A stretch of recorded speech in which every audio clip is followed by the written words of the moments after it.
ఏ దేశమునందు ఏ కర్మలు ఏ విధమైనటువంటి యొక్క పరివర్తన జరుగుతున్నదని కూడా తెలుసును. He knows all kinds of changes taking place in all countries. కానీ తన తత్వాన్ని మాత్రం తాను తెలుసుకోలేకపోతున్నాడు. But he is not able to know his own self. ఎన్ని తెలిసి ఏమి ప్రయోజనం? What is the fun of knowing everything? ఎన్ని విద్యలు నేర్చి ఏమి ప్రయోజనం?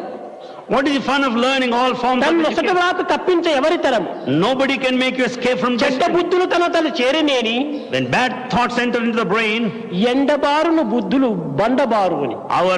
our intelligence becomes perverted. కనుక మన తెలివితేటలు ఇందుకు ఏమాత్రము పనికిరావు. So our intelligence is of no use.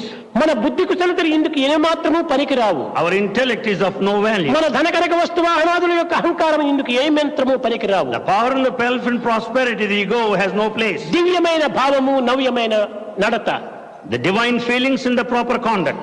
దేశం యొక్క సౌభాగ్యం అంతా కూడాను ఆకాశం నుండి ఉట్టిపడలేదు. The welfare of the country does not descend from sky. భూమి నుండి పుట్టి రాలేదు. It doesn't grow from earth. మానవుని యొక్క నడతల నుండి మన యొక్క సౌభాగ్యం అభివృద్ధి చెందుతున్నది. Basing on the human conduct, the prosperity lies. కనుక ఈనాడు మానవుని యొక్క నడతలు పవిత్రమైనదిగా మనం తీర్చిదిద్దుకోవాలి. So we have to shape out the human behavior sacred.